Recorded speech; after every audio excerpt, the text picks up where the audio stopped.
Baik, Assalamualaikum warahmatullahi wabarakatuh. Selamat siang Bapak Ibu sekalian, peserta pelatihan berikut AB. Materi pelatihan sesi siang untuk PPH Potong Pungut akan segera dimulai. Kepada Bapak Lukman, waktu dan tempat kami persilakan. Baik, terima kasih Mbak Lisa. Assalamualaikum warahmatullahi wabarakatuh. Bapak Ibu, selamat siang. Kita melanjutkan lagi materi kita yang tadi ya, Bapak Ibu. Masih terkait perhitungan PPh pasal 21 beserta dengan variasinya. Ya. Tadi sudah sampai mengenai bagaimana cara menghitung THR, Bapak Ibu ya. Tadi juga saya sempat jelaskan mengenai bagaimana menggunakan perhitungan THR ini dengan Excel yang mudah ya, dengan aplikasi kertas kerja yang nanti akan saya bagikan. Kemudian tadi mengenai selisih, itu terjadi akibat kesalahan saya yang belum memasukkan nilai BPKB. Ya. Oke, selanjutnya tadi mengenai kondisi normal sudah, kemudian kalau ada tunjangan pajak sudah, kemudian kalau ada THR juga sudah ya. Sudah kita simulasikan. Kemudian simulasi selanjutnya atau variasi selanjutnya adalah bagaimana kalau misalnya Pak Agus ini bekerja di pertengahan tahun ya. Jadi dia mulai kerjanya itu tidak dari Januari. Dia bekerjanya itu mulai 1 Agustus 2023 ya. Nah, bagaimana cara menghitungnya? Sama ya, saya agak cepat ya. Gaji pokoknya kita masukkan dulu ya. Tunjangan jabatannya juga dan seterusnya ya. Saya saya harap Bapak Ibu paham ya angka-angkanya dari mana. Kemudian JKK yang diberikan perusahaan, dibayar perusahaan ya. Kemudian JKM. Oke. Kemudian JKM ya yang dibayar perusahaan. Kemudian BPJS yang ditanggung perusahaan. Sama ya, berarti ya. Kemudian biaya jabatan ya 5% dari penghasilan bruto. Kemudian JHT yang dibayarkan karyawan sendiri menjadi pengurang sama dengan tadi ya. Begitu juga dengan jaminan pensiun. Kemudian total pengurangan sekian. Kemudian neto sebulan ya, yaitu penghasilan bruto dikurangi dengan total pengurangan. 8,379. Nah, yang membedakan adalah yang di sini penghasilan neto sekali. Karena Pak Agus ini mulai bekerja di Agustus 2023, maka pengalinya itu nanti 5. Setahunnya itu nanti dikalikan 5. Kok bisa 5? Agustus, 1 bulan ya. Agustus, September, Oktober, November, Desember. 5 bulan. Maka neto sebulan ini. Kalau pengen ketemu neto setahunnya, maka dikalikan 5. 5 dikalikan neto sebulan. 5 dikalikan neto sebulan. Oke. Kemudian PTKP-nya 54 juta. Oke ya. PTKP lebih besar daripada neto setahun. Ya, artinya apa? Maka penghasilannya Pak Agus ini masih di bawah PTKP. Oleh karena itu, dalam kasus Pak Agus ini mulai masuk bulan Agustus 2023, maka tidak ada pajak atau PPh pasal 21 yang harus dipotong oleh perusahaan. Seperti itu ya. Sampai di sini ada yang ditanyakan Bapak Ibu? Silakan. Ini dalam hal Silakan, harus bekerja mulai pertengahan tahun. Silakan. silakan Bapak Ibu jika ada yang ingin ditanyakan atau ingin berdiskusi dengan Pak Lukman.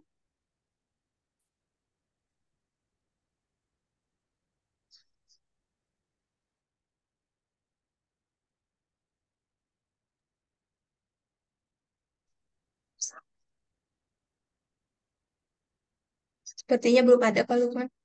Belum ada ya. Baik. Kalau belum ada, saya simulasikan bentuk variasi selanjutnya, Bapak Ibu ya.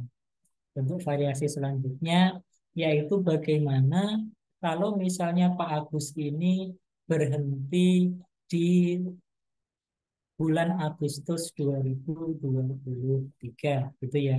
Logikanya kalau dia itu berhenti di Agustus 2023, maka gaji terakhir yang harus dia terima itu adalah gaji atas bulan Juli 2023.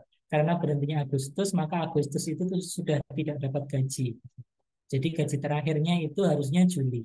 Baik, kita simulasikan. Ini agak agak ribet ya daripada yang tadi yang mulai 1 Agustus. Ini kalau berhenti 1 Agustus, maka kita asumsi adalah sama ya gajinya ya. Tunjangannya sama ini. JKK, JKM juga sama ya. Saya harap Bapak Ibu paham.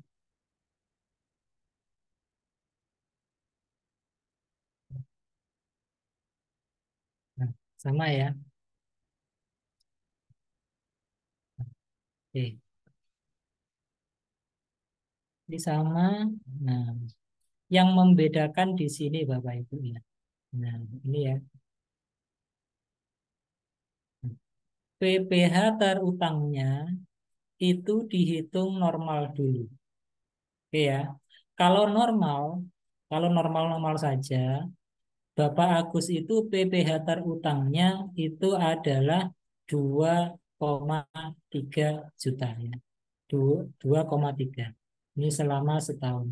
Tapi masalahnya beliaunya ini kan sudah bekerja Januari sampai dengan Juli ya. Januari sampai Juli itu bekerja dia. Maka dia itu penghasilan yang sudah dipotong itu logikanya kan Januari sampai Juni itu kan pajaknya sudah dipotong. Nah, oleh karena itu kita hitung berapa sih pajak yang sudah dipotong Januari sampai dengan Juni. Ingat loh ya, Juni bukan Juli ya. Nah, Januari sampai dengan Juni itu adalah dalam hal gajinya tetap ya Bapak Ibu ya. Ini kan setahun nih. Ini kan setahun. Ya, setahun. Maka Januari sampai dengan Juni itu sama dengan ini dibagi dengan 12 ya, dikalikan Januari sampai Juni 6 bulan ya. Januari, Februari, Maret, April, Mei, Juni 6 bulan dikalikan. Oke. Berarti yang sudah dibayar itu yang sudah dipotong pajak yang sudah dipotong Januari sampai dengan Juni itu adalah 1,163. Oke. Sekarang dia berhenti di Agustus. Kita hitung lagi ya ini Agustus ya. Sama ya. Saya anggap sama. Nah, yang membedakan itu ini penghasilan neto setahun. Nah, karena dia berhenti di Agustus, maka dalam 1 tahun itu dia hanya mendapatkan penghasilan Januari sampai dengan Juli. Ya. Juli itu dia gaji terakhir. Maka itu berapa bulan? Januari, Februari, Maret, April, Mei, Juni, Juli. Ada 7 bulan. Maka penghasilan sebulan dikalikan 7. Ya. Oke ya. Oke. Dikurangi PTKP, ketemu PPh terutang 232. Nah, cara bacanya seperti ini. PPh yang sudah dipotong Januari sampai dengan Juni itu 1,1. Sementara dia kan bekerjanya hanya Januari sampai dengan Juli. Kalau dihitung Januari sampai dengan Juli itu pajak terutangnya itu harus hanya sebesar 232.700. Ini ya. PPh terutang Januari sampai dengan Juli itu 232.700. Sementara yang sudah dibayar Januari sampai dengan Juni itu 1,1 juta. Maka PPh terutang untuk 2023 itu sama dengan yang sudah dibayar dikurangi yang seharusnya. Sorry, salah.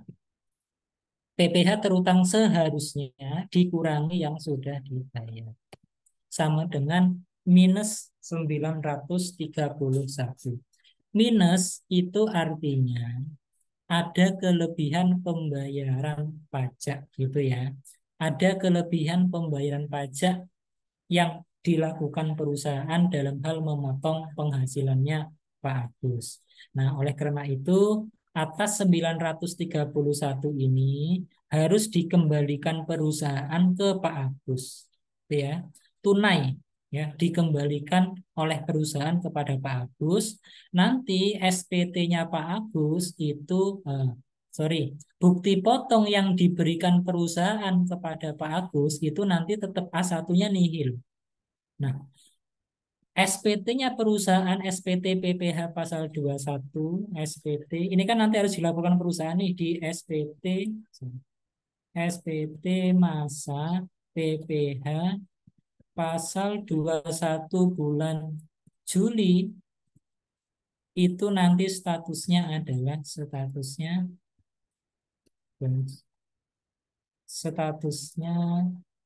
adalah lebih baik.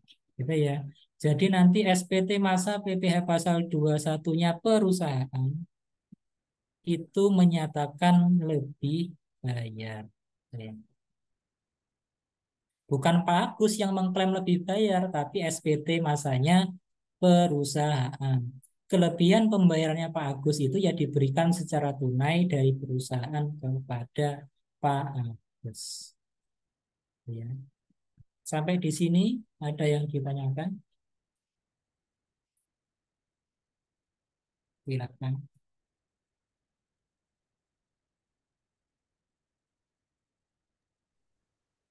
Silakan jika ada pertanyaan.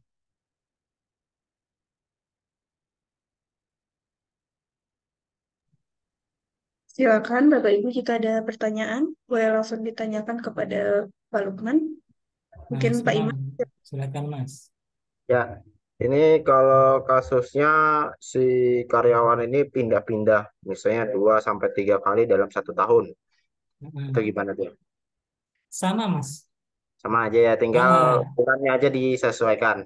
Iya, sisanya yang nanti repot itu ya si ininya karyawannya karena harus mengumpulkan beberapa bukti potong dari beberapa perusahaan dan nanti berpotensi SPT tahunannya si karyawan tersebut kurang bayar kan. Gitu ya Mas. Oke, oke. Iya. Ada yang lain Bapak Ibu?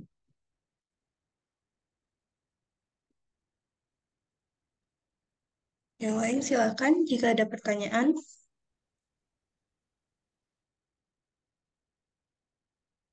Bapak Ibu sebentar ya, saya izin 2 menit untuk ambil air minum.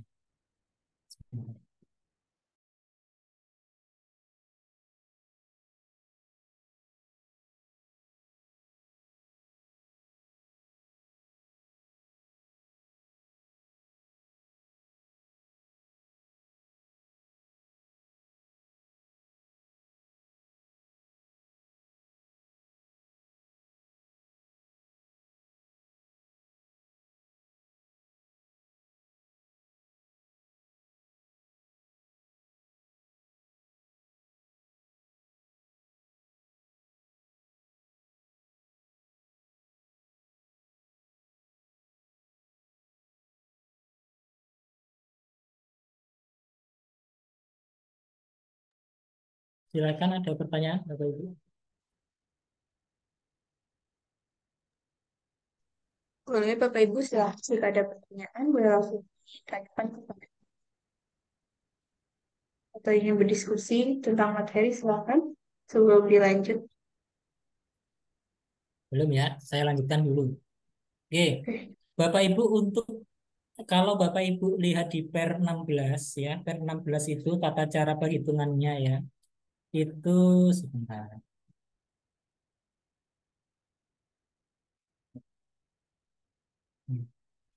Per 16 ini ya, Per 16 ini adalah dasar atau guidance apa ya. Petunjuklah pedoman bagi kita dalam menghitung PPh pasal 21. Macam-macamnya banyak sekali, variasinya banyak sekali. Ini mohon maaf tidak akan bisa saya jelaskan satu persatu Bapak Ibu. Nanti akan saya bagikan di lampirannya kita lihat. Itu seperti ini Bapak Ibu.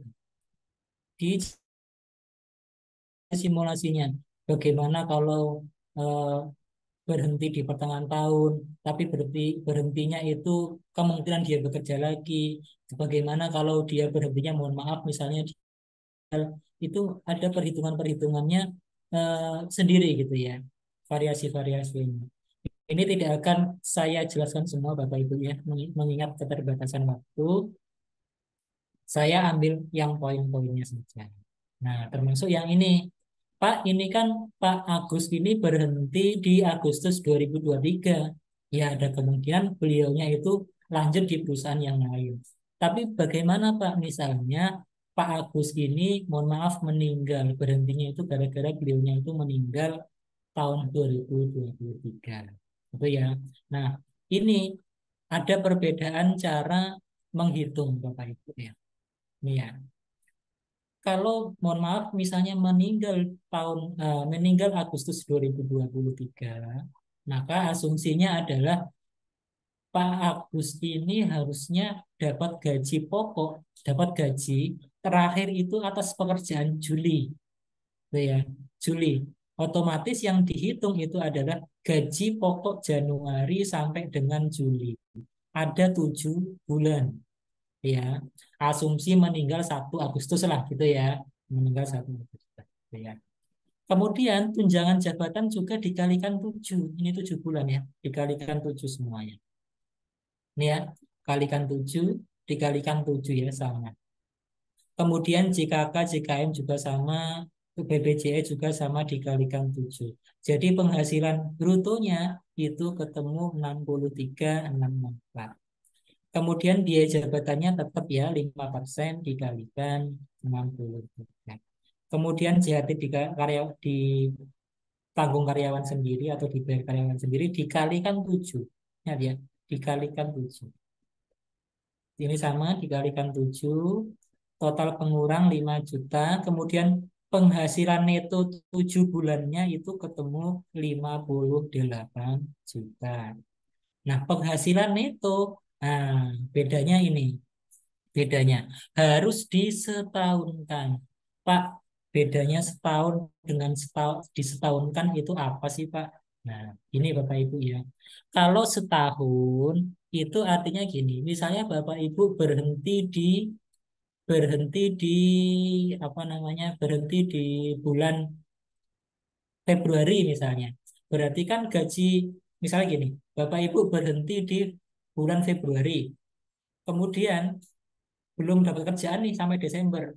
Maka kalau ditanya penghasilan setahunmu berapa? Berarti ya bulan Januari sampai dengan Februari itu namanya penghasilan setahun. Misalnya penghasilan Januarinya 8 juta. Kemudian penghasilan Februarinya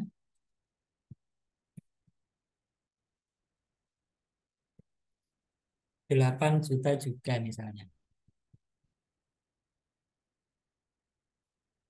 Kemudian Maret sampai dengan Desember, taruhlah, mohon maaf, misalnya tidak kerja ya, belum atau belum bekerja. Maka kalau ditanya eh, penghasilanmu setahun berapa? Ya berarti ya ini 2 bulan ini dianggap setahun. Nah, kalau disetahunkan itu artinya sama dengan ini ya. Nih, kalau disetahunkan itu artinya sama dengan ini total ya. Total taruhlah ini. Ini namanya penghasilan setahun. Kali 2 langsung ya. Karena 2 ini. Nah, kalau disetahunkan itu sama dengan disetahunkan. Itu sama dengan ini dibagi 2 dikalikan 12. Nah, ini artinya disetahunkan. Beda ya, ini setahun, ini disetahunkan. Dibagi 2 dulu, baru dikali 12. Nah, ke sini. Sama, ketika menghitung wajib ya pegawai yang meninggal, maka dia itu harus disetahunkan. Bagaimana caranya? Sama dengan penghasilan 7 bulan ya, dibagi 7 ya, per 7 dikalikan 12. Nah, disetahunkan. Berarti PTKP-nya itu 54 juta, ya. Penghasilan kena pajaknya sama dengan yang penghasilan itu disetahunkan dikurangi PTKP.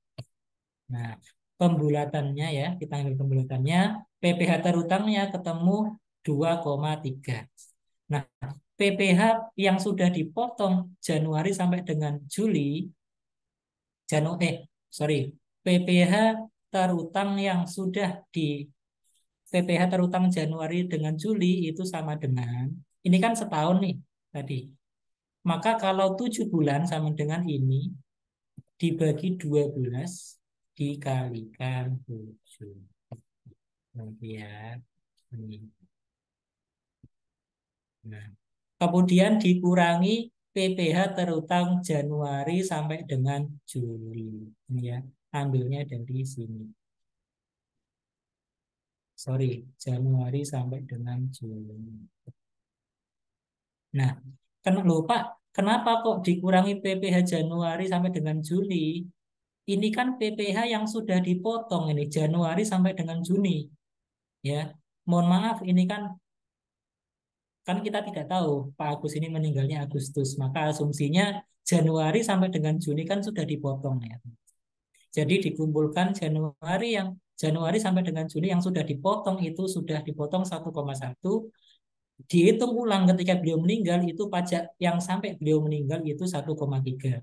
Jadi PPh terutang dikurangi yang sudah dibayar, sisanya adalah 193.958. Maka untuk bulan Juli di gaji terakhir beliau mendapat gaji itu dipotong PPh pasal 21 sebesar 193.958. Ya, itu ya. Perbedaannya bagaimana orang pribadi itu berhenti di Agustus. Kalau bahasa undang-undangnya itu berhenti tapi tidak kehilangan status subjektif, gitu ya, perpajakan. Nah, kalau ini kehilangan status ini subjeknya, subjeknya, subjek pajaknya kehilangan, gitu ya. Meninggalkan bisa dihapus kayaknya. Gitu. Sampai di sini ada pertanyaan Bapak Ibu? Silahkan. Silakan Bapak Ibu jika ada pertanyaan.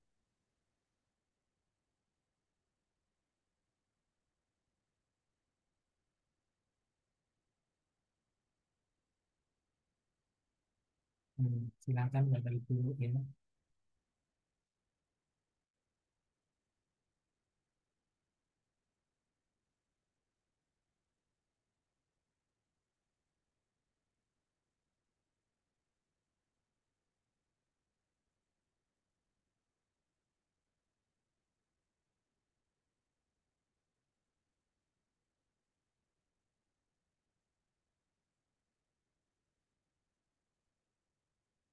Belum ya?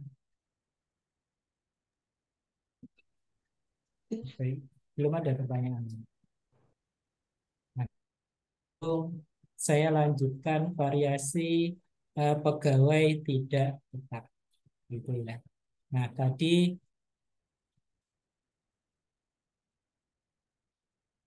misalnya seperti ini ya, pegawai tidak tetap ataupun ini, ataupun bukan pegawai, gitu ya. Oke, tidak tetap dalam hal tadi beserta kegiatan ataupun yang lain. Misalnya Pak ini ya, Pak Agus ini. Pak Agus itu di bulan Agustus itu Pak Agus, ya, Agus itu menjadi panitia, ditunjuk menjadi panitia acara 17 Agustus. Di mana dia menjadi panitia, ketua panitia itu diberikan honor misalnya 500.000. Walaupun mohon maaf, sepertinya share screen-nya belum Oh, tershare, belum Pak. ya. Sorry. Ya. Ini ya. Ya, sudah. Misalnya Pak Agus ini di perusahaannya itu ada acara panitia acara 17 Agustus, kemudian Pak Agus itu sebagai ketua panitia. Dia mendapatkan honor 500.000. Maka atas keikutsertaannya ini, atas jabatan yang kegiatan ini, maka Pak Agus dipotong PPh pasal 21. DPP-nya adalah 500.000. DPP itu apa? DPP itu kepanjangannya adalah dasar pengenaan pajak. Dasar di mana digunakan untuk menghitung pajak. Nah, itu ya. Kemudian tarifnya itu adalah PPh berhutangnya sama dengan 5%. Loh, kenapa Pak 5%? Iya, 500 itu kan 500.000 ini kan masih berada di range 0 sampai 60 juta. Maka dia dikenakan tarif 5%. Sama dengan 5% dikalikan. Nah, maka yang diterima oleh Pak Agus itu sama dengan 500 dikurangi 2. 475. Kemudian misalnya di acara 17 Agustus ini panitia itu mengundang ustadz untuk ceramah tentang kebangsaan, gitu ya. Mengundang Pak Ustadz, mengundang penceramah untuk ceramah mengenai kebangsaan, gitu ya. Di mana namanya itu mengundang Pak penceramah.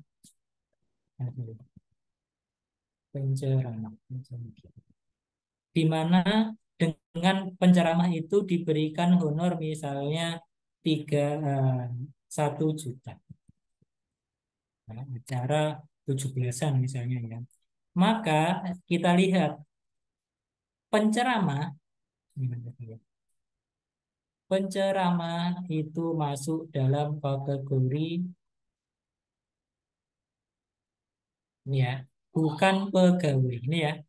Penasihat, pengajar, penceramah ini ya, dia masuk dalam golongan bukan pegawai. Nah, maka cara menghitungnya itu adalah honornya berapa? Honornya itu kan 1 juta. Nah, DPP-nya ini yang membedakan. DPP-nya itu 50%. Sama dengan 50% dikalikan 1 juta. Maka PPh pasal 21-nya itu sama dengan 5% dikalikan 2. Maka yang diterima penceramah adalah 1 juta dikurangi 95.000 ya.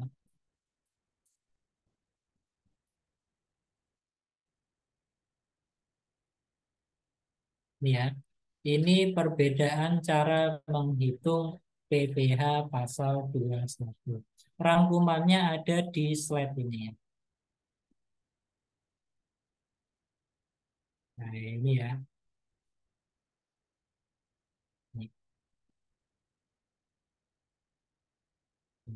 Ini. Nah ini yang bukan pegawai tadi. Ada namanya yang berkesinambungan, ada yang tidak berkesinambungan.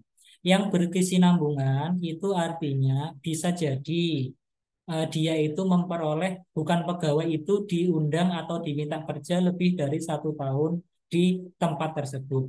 Tapi kalau cuma sekali, maka dia itu masuk dalam yang tidak berkesinambungan. Cara menghitungnya adalah ini, dikalikan 50% dulu, seperti yang tadi misalnya.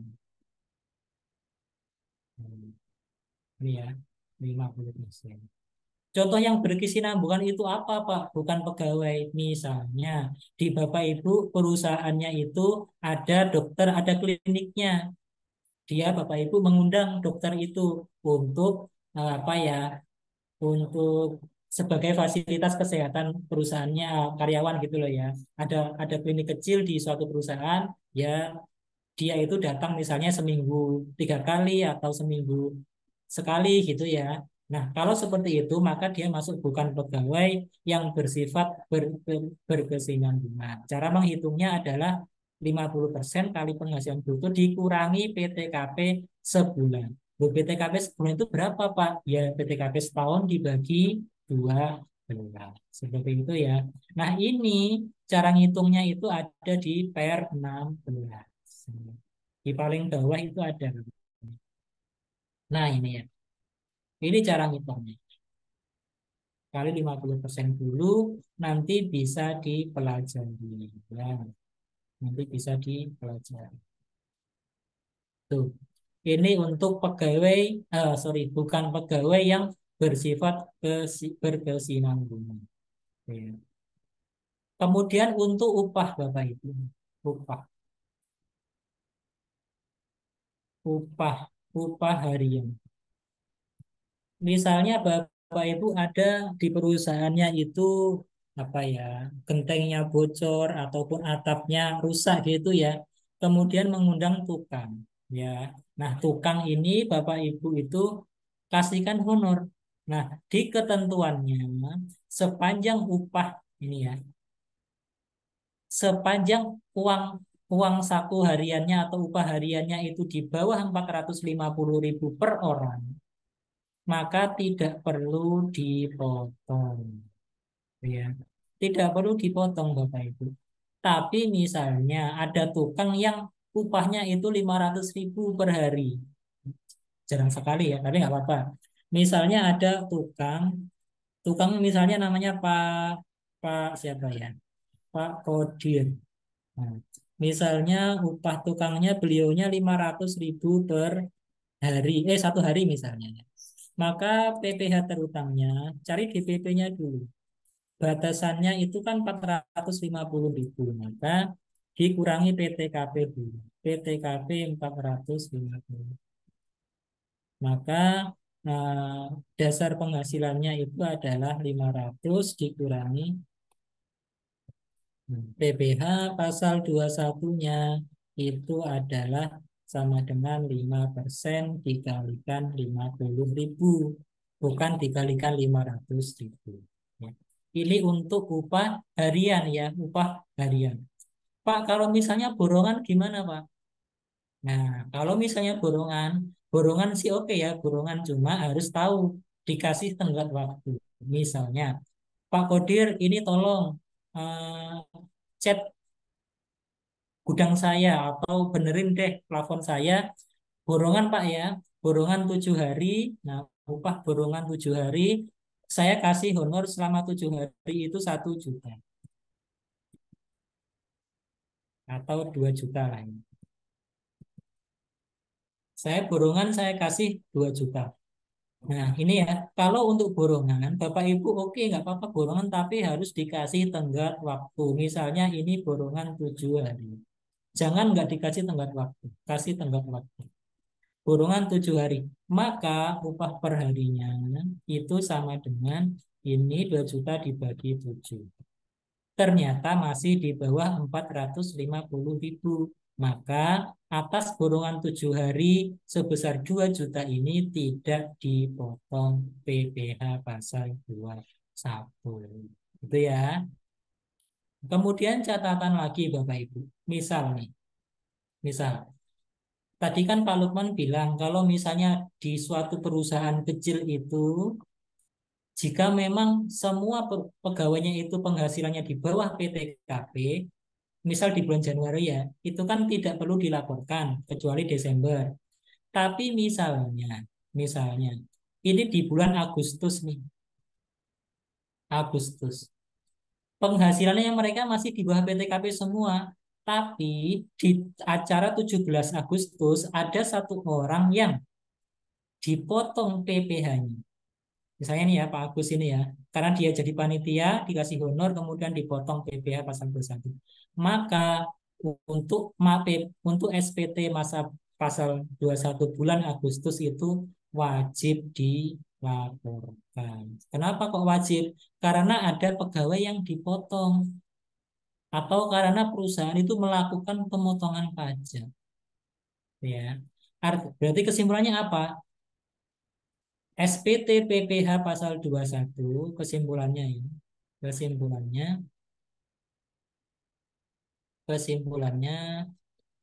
SPT PPh SPT masa PPh pasal 21 tidak perlu dilaporkan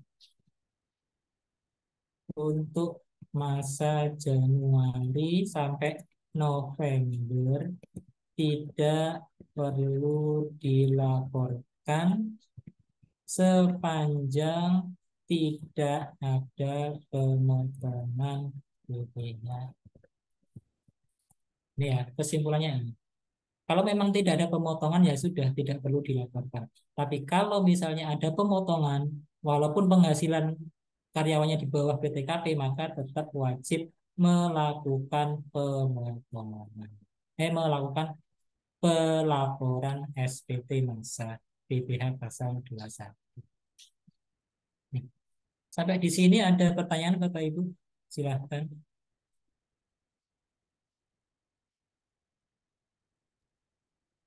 Silakan Bapak Ibu jika ada pertanyaan. Mbak Dewi Silakan Mbak silahkan. Dewi. Pak, kalau misalnya eh, seperti pola kemitraan, Pak. Maksudnya Nah, gimana itu? contoh kan kalau kayak perusahaan Gojek tuh, Pak, itu kan mereka kan Ah, sistem kerjanya kan bukan kontrak kerja, bukan PKWT atau iya. PKWTT ya, Pak. Itu kan sistemnya pola kemitraan. Nah, kita kan kalau di perusahaan hospitality, Pak, kemudian kita juga ada tenaga freelance, Pak. Cuman Oke. dia itu freelance-nya itu bisa dibilang berkesinambungan lah, Pak. Misalnya setiap Sabtu Minggu dia pasti kita panggil gitu. Nah, Iya. dan sistem bisnis itu yang lainnya juga mereka sistemnya pola kemitraan. Terus kira-kira dia kita hitungnya itu apakah upah per hari atau kita buat seperti upah borongan, Pak? Nah, itu tergantung kebijakan ya. Maka nanti silakan dijabarkan di kontraknya itu. Ada kontraknya Mbak kira-kira? Ada, Pak. Ada ya? Kalau yang ini ya Pak, kalau yang pola kemitraan ada dia Ada namanya ya? PKS yang bersama. Heeh. Tapi kalau kayak freelance itu nggak ada Pak, karena dia paling Sabtu Minggu aja sih. Tapi dia pasti dipanggil gitu Pak. Sabtu Masih Minggu dia pasti dipanggil ya. datang. Mm-mm. Kalau kalau secara apa Mbak namanya? Kalau secara pengertian pegawai tetap itu sebenarnya masuk. Kalau kita cocokkan tadi pengertian pegawai tetap itu tadi ya. Nah ini ya, dia terima secara teratur nggak penghasilannya? Teratur, ya mungkin bolong-bolong ya. Teratur misalnya Sabtu Minggu tapi secara teratur setiap bulan Sabtu Minggu itu dia dapat gitu ya. Kemudian ada jangka waktu tertentu, kemudian ada kontraknya juga, gitu ya. Tapi kalau dimasukkan penghasilan tetap pegawai tetap sebenarnya masuk-masuk juga, cuma kan nanti barangkali kalau pegawai tetap itu nanti kelemahannya adalah perusahaan itu harus memasukkan dia BPJS dan kawan-kawan itu ya. Jadi ya itu nanti mungkin pertimbangannya. Kemudian kalau untuk kasusnya Mbak Dewi itu bisa dimasukkan di pegawai non ini Mbak. Pegawai tidak tetap ini ya. Sorry. Ini ya. Sama sebenarnya. Dia itu bekerja kalau di order saja. Sama-sama juga bisa ada kontraknya juga. Gitu ya. Jadi untuk kasus Mbak Dewi, masukkan dia ke pegawai tidak tetap. Gitu ya. Jadi nanti di SPT-nya itu pegawai tidak tetap yang bersifat berkesinambungan. Itu ada di kolom ini. Nah, kalau buat bukti potong, tidak final, ini.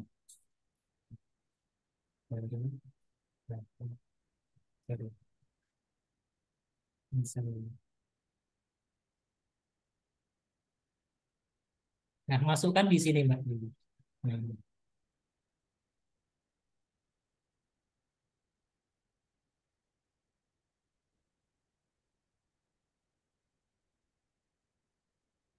Nah, ini ya, masukkan di sini. Nanti dia masuk perhitungan detail, gitu ya. Tinggal dilihat pembayarannya bulanan atau tidak. Tapi kalau dia bulanan, memang ada PTKP di situ. Gitu ya. Tapi ingat Mbak Dewi ya, kalau dia statusnya pegawai tidak tetap, tidak ada unsur biaya jabatan. Gitu ya. Tidak ada unsur biaya jabatan di situ.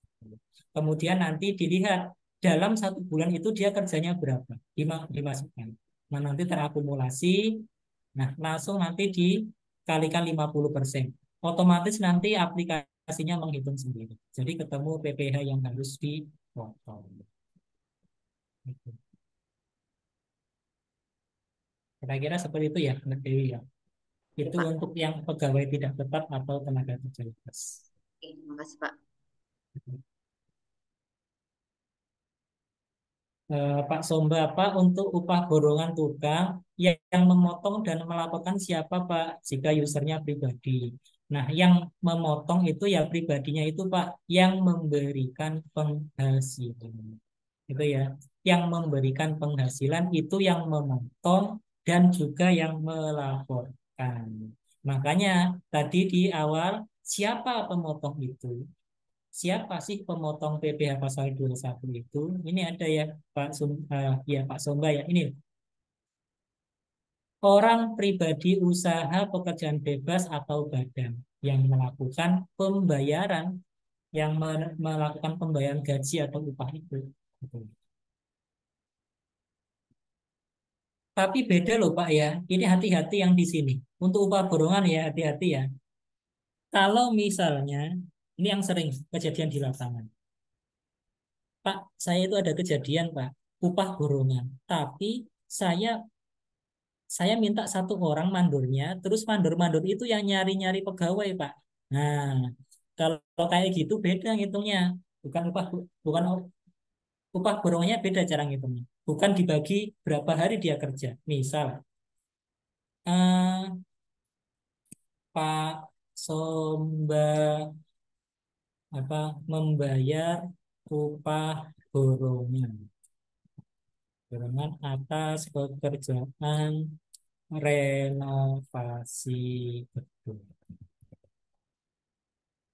Upah tersebut diberikan kepada mandor proyek namanya Pak, misalnya siapa ya, yang namanya itu Pak Rudi misalnya.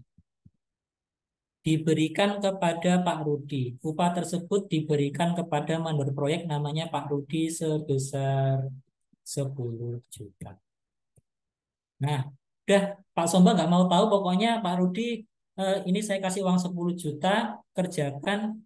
Pak Rudi sebagai mandor kerjakan, 7 hari selesai, silahkan nyari orang-orang. Pokoknya saya kasih jangan 10 juta ya, terlalu sedikit ya. Saya kasih 50 juta.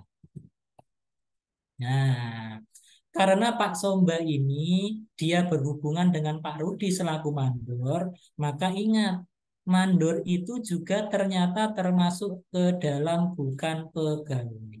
Ini ya. Nah, ini.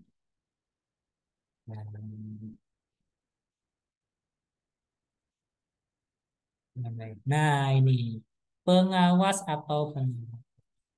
Ini ya. Kalau di aturannya itu lebih ada mandor ini. Ini. Oh, berarti cara menghitungnya gimana? Cara menghitungnya adalah misalnya eh, fee mandor proyek 50 juta. Nah, maka DPP-nya ingat, bukan pegawai maka kali 50%. Nah, maka PPh pasal 21 terutama itu sama dengan 5% ya, dikali. Nah, berarti atas upah borongan ini maka dipotong PPh pasal 21 sebesar 1,2. Lupa kok kayak gini ngitungnya kok beda dengan yang tadi? Iya, karena si pemberi pekerjaan itu berhubungan dengan mandornya aja udah selesai. Beda cerita, Pak Somba ini punya rinciannya. Pak, oke, saya ada pengeluaran pengeluaran proyek renovasi gedung 50 juta. Tapi saya punya rinciannya, Pak. Yang kerja itu namanya Arif, Rudi, Fajar. Ada rinciannya per harinya. Nah, itu baru dihitung nanti per harinya. Kalau di bawah 450 ya tidak. Karena Pak Somba ini berhubungan langsung dengan orang-orangnya. Tapi kalau Pak Somba ini membayar di mandornya, kemudian nanti mandor itu membayar ke orang-orang yang di bawahnya, maka kewajiban Pak Somba itu hanya sebatas Pak Somba dengan Rudinya. Perkara Rudi nanti ngasih ke anak buahnya, yaitu itu bagiannya Rudi. Seperti itu ya. Memang untuk pasal 21 ini agak agak ini ya, ada agak banyak aturannya. Mbak Dewi, silakan Mbak. Pak, boleh scroll tadi ke yang upah harian, Pak. Yang mana? Nah, ini Pak, yang Pak Kodir, upah harian. Oke, ya. Nah, Pak, yang Bapak hitung ini, apakah ketika upah harian, kan kalau dalam ketenaga kerjaan, Pak, kebetulan saya HR, Pak. Iya. Nah, jadi kan ada aturan bahwasannya harian itu boleh dilakukan selama 3 bulan. Dan Oh, upahnya itu maksimal adalah untuk 20 hari dia kerja, Pak. oke, Nah, siap. secara kalau aturan dari BPJS Ketenagakerjaan, kalau kita mau hitung BPJS dia, itu upah per harinya dikalikan 25 Oh, oke, pengembalian kita. BPJS. Nah, apakah formula Bapak ini berlaku juga untuk yang tadi, Pak, karyawan harian dengan masa kerja dia maksimal 3 bulan? Oke, sama Mbak.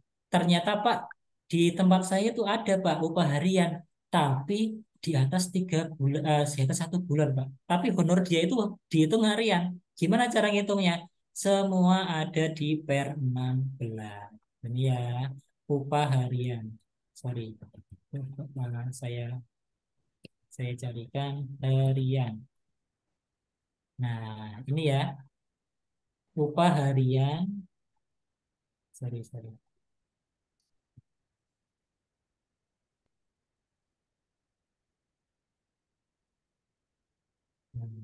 Ini ya.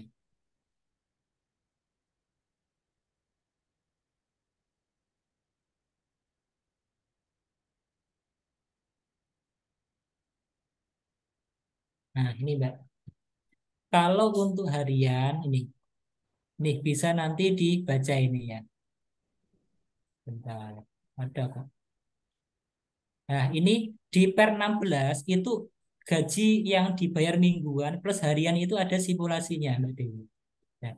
Ini contoh Muhammad Sodik ini dibayar mingguan ini ya, gaji mingguan. Nanti bagaimana? Nah, kalau 1 bulan itu kan ada 4 minggu, maka nanti dikalikan 4. Ini ya caranya ya. Ini kan. Nah, kalau harian ini ya, ini harian. Nah, ini harian. Misalnya Oh, tidak, Pak. hariannya sebesar 250, maka nanti dikalikan 26. Kalau dipajak itu 26, Pak. Oh, pajak 26 berarti beda ya, Pak. Iya, BPJS beda. 25. Ini ya, kalau pajak 26. Itu ya, Mbak Dewi ya. Ya, Pak. Terima kasih, Pak. Nah, bedanya kalau dia walaupun harian, dia tetap ngitung ada biaya jabatan. Nah, tetap diperhitungkan. Karena dia dibayar bulanan itu ya, Pak, sehingga Iya. ada biaya jabatan. Iya. Itu ya Mbak Dewi ya. Nanti per 16-nya bisa saya share ke teman-teman. Baik, Pak. Terima kasih. Ya. Ada yang lain Bapak Ibu? Yang lain. Kalau tidak ada, kita kurang PPh pasal 22, 23, 4 ayat 2, 1 jam ke depan akan kita bahas. Oke ya, pasal 21 kita close ya. Oke. Kalau misalnya ada pertanyaan, nomor HP saya ada ya nanti ya, bisa di-share. Kemudian minggu depan juga saya masih bisa masih ngisi materi ya, bisa ditanyakan minggu depan. Baik, selanjutnya PPh pasal 22. Kalau tadi itu PPh pasal 21 terkait dengan pemotongan atas gaji ya, upah, honor ya, yang diberikan kepada orang gitu ya, orang pribadi. Nah, untuk PPh pasal 22 ini mengenai pemungutan atas pembelian barang-barang tertentu, ya, yang dilakukan oleh badan-badan tertentu, pemerintah, wajib pajak badan, itu ya, badan-badan tertentu terkait dengan ini pembelian barang loh, ya, atau kegiatan ekspor impor. Ini materi pasal 22 ini relatif gampang Bapak Ibu ya, karena dia hanya ada daftarnya, kemudian ada tarifnya gitu aja ya. Nanti bisa dilihat. Ya. Ini sama ya. Siapa sih yang ditunjuk jadi pemotong PPh pasal 22? Misalnya instansi atau kuasa pengguna anggaran pada pemerintah baik pusat maupun daerah, kemudian badan usaha milik negara. Artinya apa? Kalau misalnya Bapak Ibu perusahaannya itu ada transaksi atau proyek dengan pemerintah terkait dengan jual beli barang gitu ya, misalnya Bapak Ibu perusahaannya itu bergerak dalam bidang jual beli alat tulis kantor gitu ya.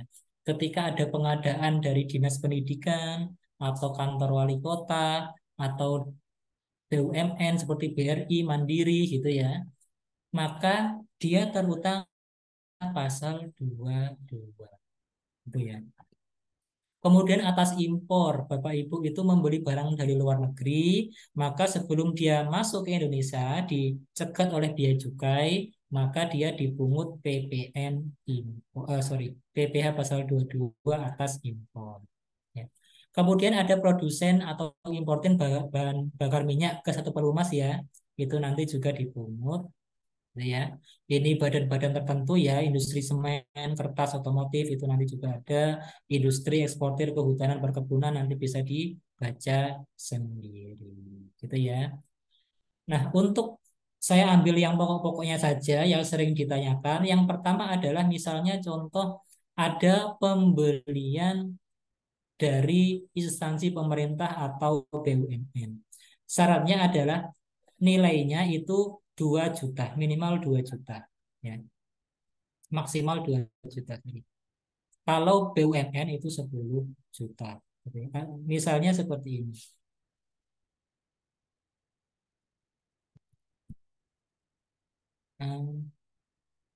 Usaha. Ini CVA usaha jual beli ATK. Nah, suatu saat ada pengadaan Dinas Pendidikan Kota Bekasi membeli ATK sebesar 10 juta dari CV. Ini saya tidak ngomong PPN dulu ya Bapak Ibu ya, karena nanti PPN ada di materi selanjutnya. Nah, karena CVA ini menjual kepada instansi pemerintah, maka instansi pemerintah ini harus memungut PPh pasal 22 karena nilainya di atas 2 juta. Maka nilai kwitansinya 10 juta. Ya, sorry. Kemudian DPP-nya itu sama dengan 10 juta. Dasar pengenaan pajak. Tarif PPh pasal 22-nya itu tarifnya 1,5%. Maka sama dengan 1,5% dikalikan. Nah, berarti yang diterima CVA itu sama dengan 10 juta dikurangi 9.850. Nah, tugas Dinas Pendidikan Kota Bekasi,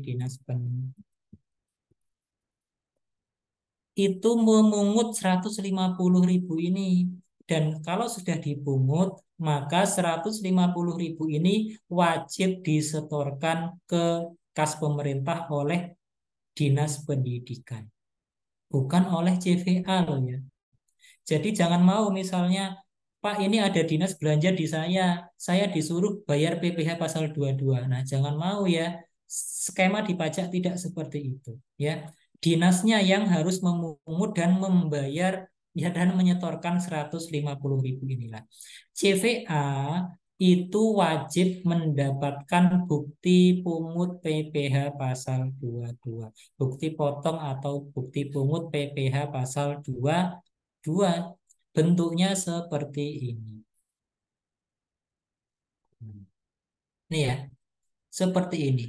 Bukti pungut ya, PPh pasal 22 ini harus dibuat bendahara ya. Minta bukti potong atau bukti pungut yang asli sekarang ada barcode-nya sebelah kiri. Kalau terima yang tidak ada barcode-nya jangan mau ya. Nah, bukti potong ini adalah bukti bahwasanya penghasilan kita itu sudah dipotong atau dipungut pajaknya. Nah, nanti kan kita lapor CVA ini, itu kan lapor SPT tahunan nih. Nah, kemudian nanti kan ketahuan pajak yang harus dibayar tahunannya berapa. Nah, dia itu bisa mengurangkan pajak tahunan melalui pajak-pajak yang sudah dipotong atau dipungut pihak lain. Nah, ini makanya pentingnya bukti potong. Pak, dinas itu susah Pak ngasih bukti potong Pak. Nah ini harus dipaksa ya. Ini setiap tahun ya eh, waktu mau lapor SPT tahunan itu selalu ya Pak dari dinas belum masih Pak. Bagaimana Pak? Nah ini yang kasih entah yang dinasnya tidak mau memberikan bukti potong. Karena ini haknya wajib pajak. Kan penghasilan saya sudah dipotong di pungut. Saya minta buktinya dong ya agar bisa nanti saya kurangkan ketika melaporkan SPT tahunan. Itu ya. Silakan ada pertanyaan tadi ya. Mas siapa? Mas Ilham atau siapa tadi? Ya, betul. Mas Ini Imam ya? betul tadi ada beberapa saya transaksi itu dinasnya tidak mengeluarkan bukti potong dengan alasan bendahara ganti-ganti. Mm-mm. Nah, itu macam-macam. Jadi, apa efek sampingnya kita sebagai pengusaha, terus apa efek sampingnya dari si SKPD tadi? Gitu. Oke. Jadi Mas ya. Mas Ilham, Mas siapa? Mas Imam ya? Sorry. Mas Imam itu nanti kan dalam 1 tahun itu pasti nanti membuat laporan laba rugi ya. Laporan laba rugi itu isinya adalah pendapatan. Pendapatan misalnya dalam setahun itu 2 miliar, Pak. Kemudian HPP ya, HPP misalnya 1.500.000. Ini contoh aja ya. Misalnya 1.500.000. Kemudian ada biaya-biaya misalnya 400. 400 juta ya, 450. Nah, laba bersih misalnya ketemu.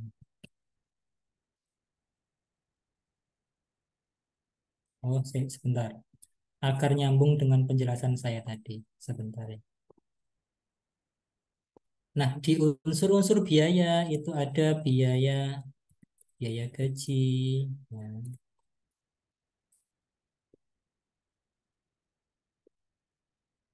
sorry. Taruh di sini aja.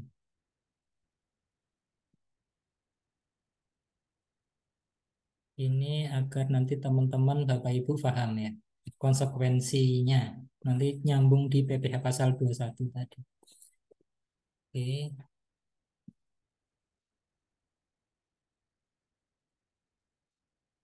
Nah, di biaya-biaya ini ada biaya gaji sebesar misalnya 200,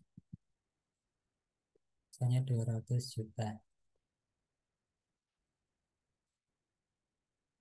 Ada biaya sewa sewa gudang misalnya. Nah, total biaya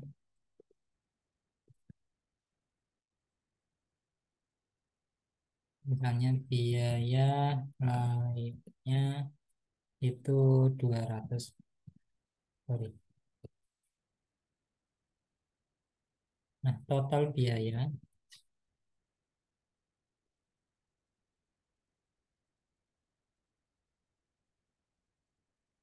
laba bersihnya sama dengan Ini dikurangi. Iya. Kok sedikit sekali.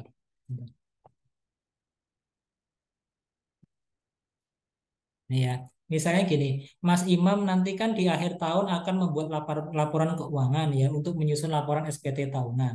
Kemudian diketahui bahwasanya oh laba bersih saya itu 50 juta. Nah, 50 juta ini kan yang dikenakan tarif pajak ya. Untuk sekarang itu kan tarif pajak PPh terutangnya. Sekarang kan tarif pajaknya itu 22%. Nah, tetapi untuk 22% ya. Tarif pajak itu kan 22% sekarang untuk badan ya. 22% dikalikan laba bersih. Ini ya pajaknya ya. Tetapi untuk yang omsetnya di bawah 4,8 kan ada tarif pasal 31E itu pengurangan 50%. Jadi pajaknya itu tinggal sorry 50% kali 22% kali. Nah, ini ya 5.500.000. Nah, inilah yang harus Mas Imam perusahaannya bayarkan nanti sebelum lapor SPT tahunan. PPh terutangnya sekian, tetapi itu ada kredit pajak enggak? Ada kredit pajak ya. Kredit pajak itu adalah pajak-pajak yang sudah dipotong atau dipungut pihak lain. Misalnya PPh pasal 22. Misalnya tadi ya, ternyata Mas Imam itu perusahaannya ada transaksi dengan bendaharaan pemerintah dipotong tadi berapa? Mana tadi? Hmm, Iya, dipotong 150.000 kan ya. Maka punya tabungan tuh. Nah, 150. Maka Mas Imam tidak harus bayar 5.500.000. Tapi membayarnya adalah 5.500.000 ya. Dikurangi dengan pajak-pajak yang sudah dipotong pihak lain. Nah, jadi bayarnya nggak 5,5 tapi 5.350. Artinya apa? Bayangkan kalau misalnya Mas Imam itu punya banyak sekali bukti potong yang valid ya, yang valid. Nanti kan pajak tahunannya lebih berkurang, gitu ya, lebih berkurang. Cuma masalahnya untuk meminta kredit pajak ini kan harus minta ke bendaharawannya. Itu yang jadi masalah. Harus meminta bukti potong yang valid, yang ada barcode-nya seperti yang tadi itu. Ini.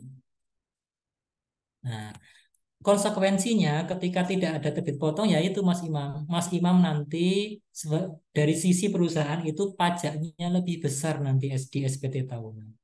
Nah, konsekuensinya di SKPD-nya itu nanti temuan inspektorat dia. Gitu ya, inspektor dia. Masalahnya adalah inspektorat dia itu atau inspektorat mereka ya, itu kalau sepanjang dibayar aja nggak masalah. Tidak sampai menyasar harus sampai buat bukti potong. Itu loh masalahnya ya. Itu. Maka dari itu ini juga tugas dari kantor pajak ya. Sosialisasi masif masih terus dilakukan agar para SKPD ini tidak malas baik itu PPh pasal 22 atau PPh pasal 23. Itu ya Mas Imam ya. Nih. Berarti yang dirugikan adalah si pengusaha yang kerjasama dengan pemerintah daerah misalnya. Iya, benar. Kalau misalnya pemerintah daerahnya tidak membuat bukti potong. Itu ya Mas Imam ya. Ini belum PPN belum ya?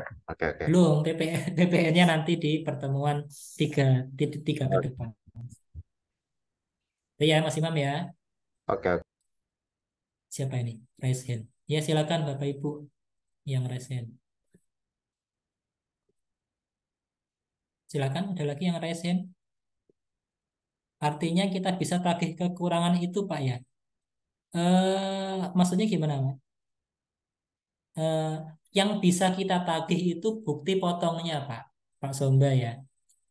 Bukti potongnya itu yang harus kita tagih ke bendaharawan. Kalau kalian motong penghasilan saya, kasihkan saya bukti potongnya. Bukti bahwasanya saya itu penghasilan saya sudah dipotong kalian. Agar nanti bisa saya kurangkan ketika saya lapor SPT tahunan. Itu singkatnya seperti itu ya, Pak Somba. Kita nagih bukti potongnya. Tuh, ya. Tuh. Terus ke siapa ini? Ke perusahaan pemotongan.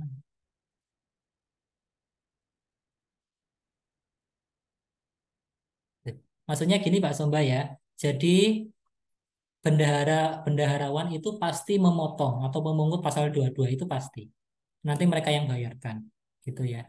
Kalau misalnya dari nanti kantor pajak akan kejar-kejar perusahaannya enggak untuk apa namanya kalau misalnya tidak dipotong, tidak ya. Yang dikejar-kejar itu nanti SKPD-nya atau dinasnya. Kenapa kamu nggak memotong gitu ya. Itu Yang banyak kasus seperti itu, Pak. Jadi pada saat kita laporan SPT nih, ternyata mm-mm. banyak si SKPD ini yang nggak kita minta ini apa bukti potong, alasan bendahara baru gitu kan. Terus Iya, kemudian benar. macam-macam itu alasan Iya, mereka. Jadi Pak.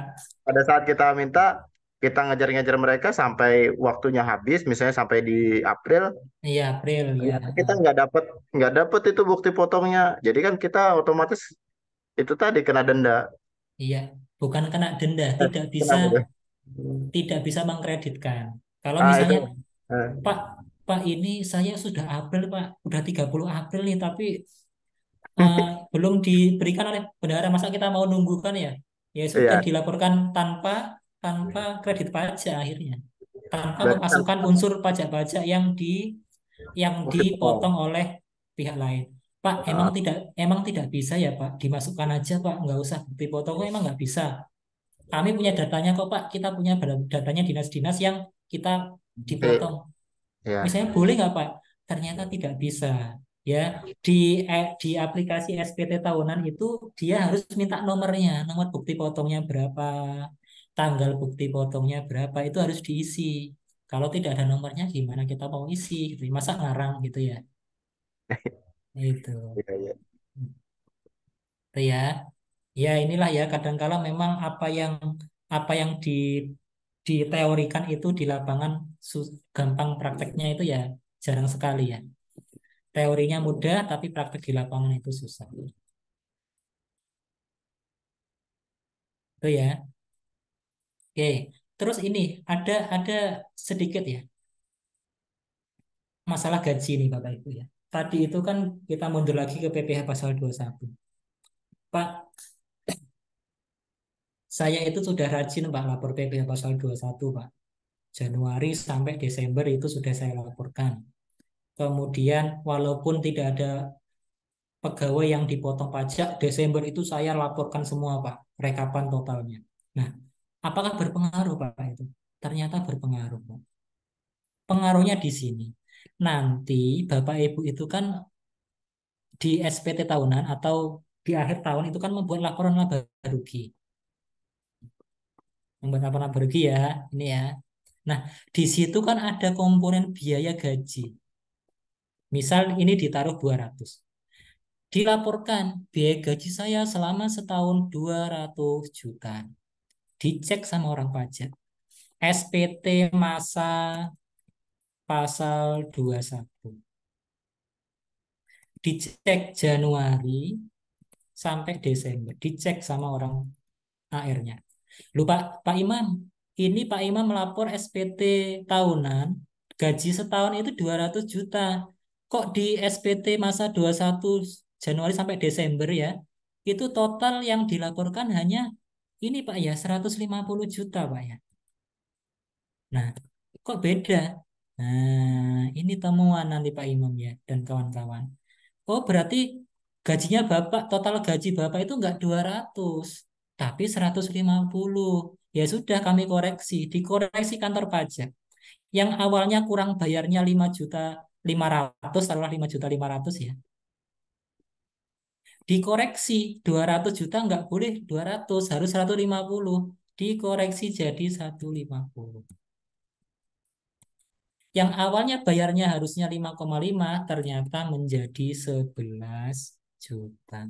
Nah, inilah temuan-temuan yang sering Bapak Ibu tanpa sadari. Oleh karena itu, prinsip dalam hal kita melaporkan SPT tahunan itu kan prinsipnya adalah mencerminkan keadaan yang sebenarnya.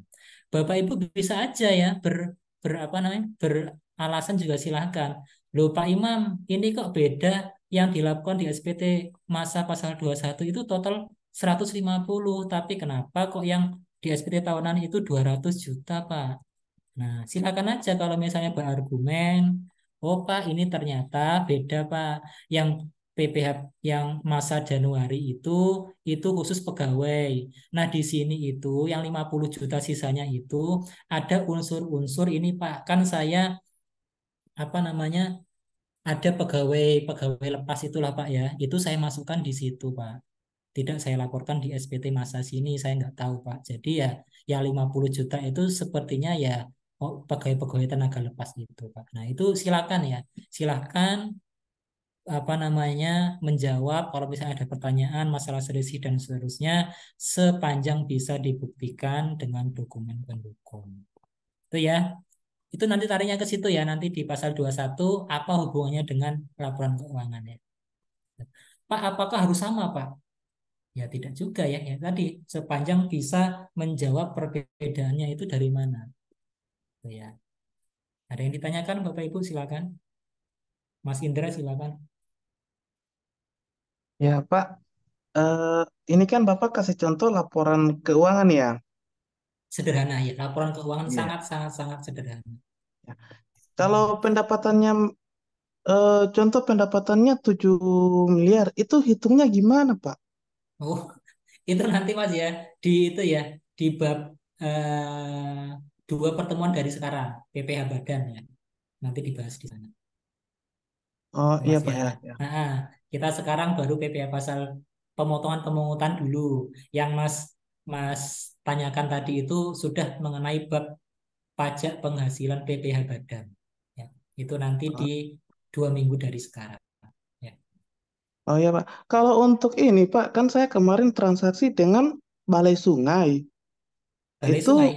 iya, Oh iya, itu ya. PPh-nya itu dipotong. Mm-mm. Tapi dibayarkan ke pemerintah itu bukan hanya perusahaan saya, tapi ada beberapa perusahaan yang dibayarkan. Oh Sedangkan iya. saya mintanya apa? Minta bukti potong, katanya itu apa? Rahasia perusahaan. Ah, itu yang masih dibingung, Pak. Oh iya. Balai apa Mas? Balai Balai Sungai. Balai Sungai ya itu kantor pemerintahan ya. Kalau di sini ada namanya Balai Besar. Untuk dia dia masalah sungai juga. Itu sama ya, bendaharaan pemerintah. Ini Mas ya, memang benar bahwasanya nanti si pemotong PPh pasal 23 itu. Ini masih pasal 23 ya, sorry, ini masih pasal 22 nggak apa-apa. Itu memang dia bayarnya gelondongan. Contoh ya, misalnya dalam 1 bulan itu dia itu ada beberapa transaksi dengan si bendahara ya, bendahara itu ada transaksi dengan beberapa perusahaan dan semua perusahaan itu dipotong PPh pasal 22 atau 23. Itu nanti nyetornya gelondongan dia, nyetornya loh ya, ya. Yang gelondongan itu bayar pajaknya, gelondongan nggak apa-apa. Cuma wajib membuat bukti potong 1 per 1 untuk setiap kontrak, untuk setiap kwitansi. Itu wajib bukti potong itu dibuat 1 per 1 per perusahaan, per rekanan. Maka haknya rekanan adalah meminta bukti potong. Ingat ya, rekanan itu minta bukti potong, bukan minta bukti bayar. Salah kalau rekanan minta bukti bayar. Yang benar adalah rekanan harus meminta bukti potong PPh pasal 22 atau bukti potong PPh pasal 23. Bentuknya seperti tadi, seperti ini. Ini yang diminta harus ada barcode-nya. Itu ya Mas ya. Jangan minta Ya, bukti bayar, salah. Minta bukti potong. Ini ya. Ini ya. Itu. Bukti potong. Ingat ya, jangan minta bukti bayar, tapi minta bukti potong. Karena kenapa? Bisa jadi bukti bayarnya itu gelondongan dia. Beberapa perusahaan dijadikan satu. Ya, itu. Oke ya, ada pertanyaan lain Bapak Ibu? Belum ya? Oke, kita lanjutkan. Sampai mana tadi? Ini oke. Oh iya, ini ya pasal 22 ya. Oke. Pasal 22 sudah ada, oh gini, pertanyaan saya. CVA ini kan perusahaan jual beli ATK. Kemudian ternyata ada transaksi dengan PT ABC. PT ABC ini adalah perusahaan swasta di Kota Bekasi. Dia membeli ATK juga 10 juta. Pertanyaan saya, apakah transaksi ini terutang PPh pasal 22? Silakan dijawab di kolom chat atau raise hand, silakan. CVA usaha jual beli. Silakan raise hand. Ya, mencoba menjawab. Ya, Mungkin Mas Imam. dikoreksi kalau salah. Iya, Mas Imam, silakan Mas. Ya. Kalau ini kan CPA sesama perusahaan nih berarti lah. Jadi Hmm, kalau sesama perusahaan saya rasa tidak ada PPh dua-duanya. Kecuali oke. barang impor. Nah, Oh misalnya iya. kita dari Cina terus impor ke kita baru nanti mungkin ada PPh dua-duanya. Oke, terima kasih Mas Imam. Ada jawaban lain Bapak Ibu? Oh, mohon maaf, kalau sesama swasta itu kayaknya tetap harus ada, Pak.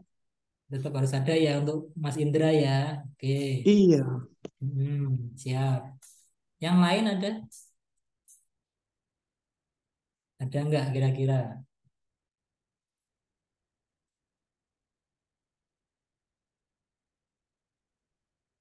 Baik ya, kita kembali ke slide pasal 22. Siapa sih yang memotong itu? Nah, ternyata apa?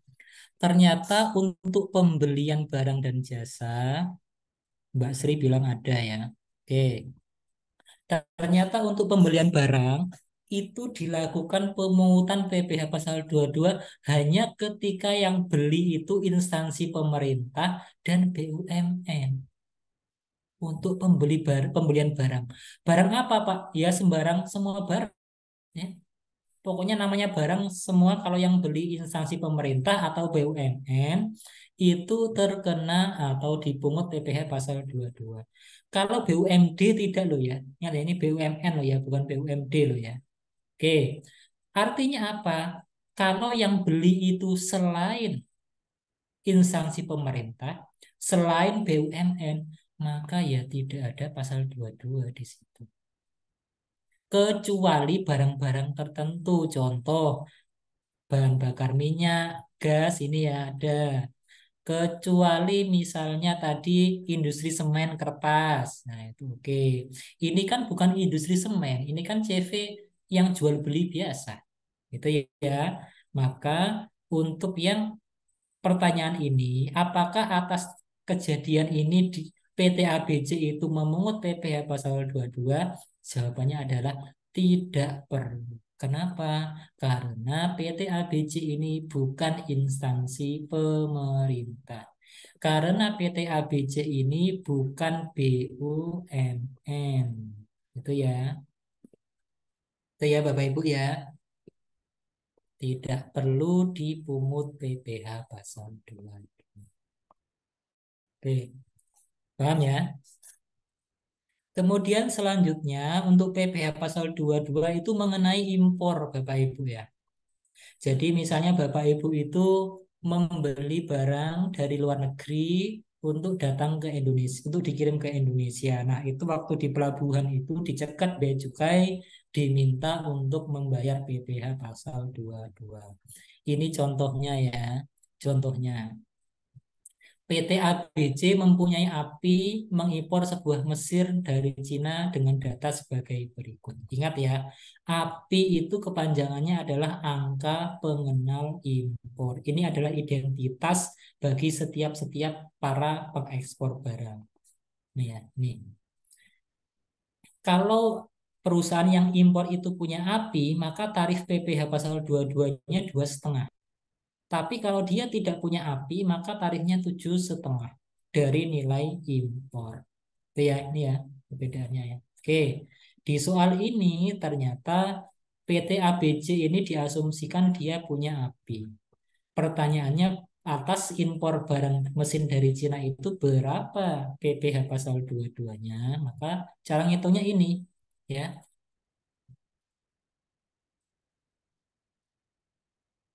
Harganya 500 US dollar. Ditulis.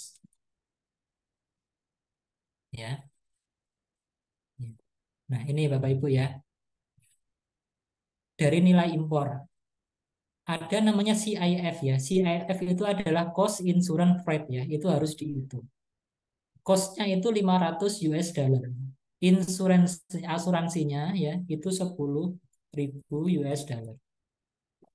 Ongkos angkutnya, freight-nya itu misalnya 40 US dollar. Maka CIF-nya itu sama dengan A ditambah B ditambah C. Ini ya. Nah, bea masuknya itu sama dengan 20% dikalikan. Nah, ini bea masuknya 2. Nah, sorry. Bea masuknya itu adalah 20% dari nilai CIF-nya. Sama dengan 20% dikali. Sorry. Dikalikan. Nah, ini bea masuknya seperti ini. Nilai impornya sama dengan D ya, CIF ditambah bea masuk. Nah, ini nilai impornya. Nah, yang menjadi perbedaan di sini, ini kan kita ngitungnya pakai dolar. Sementara kita pengen tahu PPh pasal 22, tadi dibilang bahwasanya harus dirupiahkan. Nah, merupiahkan dalam hal menghitung pajak itu harus memakai kurs KMK, kurs Menteri Keuangan, bukan kurs Bank Devisa, bukan kurs Bank Mandiri atau kurs Bank Indonesia ya. Kurs KMK-nya 14.500. Maka nilai impornya adalah nilai impor dalam dolar dikalikan nilai KMK, kurs KMK. Ini ya. Jadi PPh pasal 22-nya itu sama dengan 2,5%.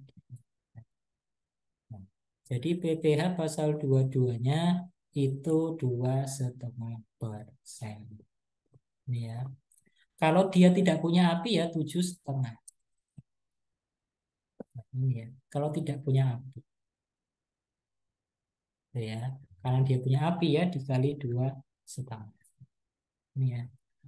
Pak, di Indonesia itu ada program Pak, di beberapa impor, kalau kita impor dari beberapa negara tertentu, itu biaya masuknya 0 Pak. Ya sudah, berarti ini biaya masuknya 0. 0. Sorry. Sama dengan,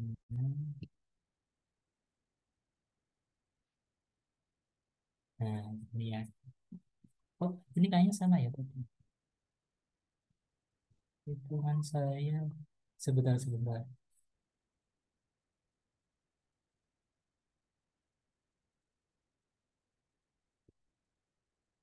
Biaya masuknya 20%.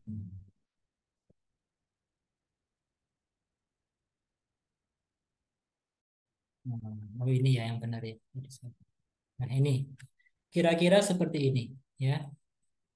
Nah tadi ada salah rumusnya ya. Terus misalnya Pak ada beberapa negara itu kalau kita impor itu biaya masuknya 0 Pak. Ya berarti ini dinolkan saja. Nah jadi seperti ini. Itu ya. Dari sini ada pertanyaan Bapak Ibu silakan. Ini nanti masuk di materi ujian ya. Untuk menghitung PPh pasal 22 impor nanti masuk di materi ujian. Nih. Itu untuk PPh pasal 22. Agak cepat ya, mohon maaf ya. Sekarang kita beranjak di PPh pasal 23. Nanti yang sisanya bisa dibaca ya Bapak Ibu ya. Bisa dibaca sendiri ya. Untuk beberapa jenis. Kalau misalnya belum paham nanti di pertemuan yang minggu depan silakan ditanyakan. Oke. Sekarang PPh pasal 23, kita masih ada waktu 30 menit untuk membahas PPh pasal 23 dan PPh pasal 4 ayat 2. Tadi PPh pasal 21 itu terkait dengan gaji, upah ya. PPh pasal 22 itu terkait dengan pembelian barang. Nah, untuk PPh pasal 23 itu terkait dengan pembelian jasa. atau yang lainnya. Ini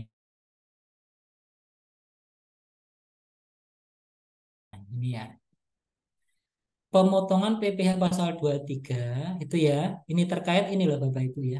Tarifnya, objeknya itu apa aja ya. PPh pasal 23 itu tarifnya itu ada dua, 15% dan 2%. Yang 15% dikalikan jumlah bruto itu untuk ini, untuk bunga, pembayaran bunga, dividen, royalti, hadiah, penghargaan selain yang sudah dipotong PPh pasal 21. Artinya apa? Kalau Bapak Ibu lihat di Undang-Undang Pajak Penghasilan, bunga itu ada yang sudah dipotong PPh pasal 4 ayat 2, ada yang dipotong PPh pasal 23. Nah, ini saya tambahkan, bunga yang dimaksud di sini itu adalah bunga yang oleh badan ya. Oleh badan, bukan orang ya. Contohnya apa, Pak? Contohnya misalnya PTA meminjam uang kepada PT B sebesar misalnya 100 juta. PT B memberikan bunga 12%. Nah, ini ya. Jadi cara menghitungnya pokok bunga, pokok utangnya ya. Pokok utangnya kan 100 juta. Nah, bunganya itu kan 12 juta sama dengan 12% dikalikan. Nah, bunga ini kan yang harus dibayar PTA kepada PTB. Itu ya. Maka PTA memotong PPh pasal 23 sebesar 50 sama dengan 15%. Nah, ini ya.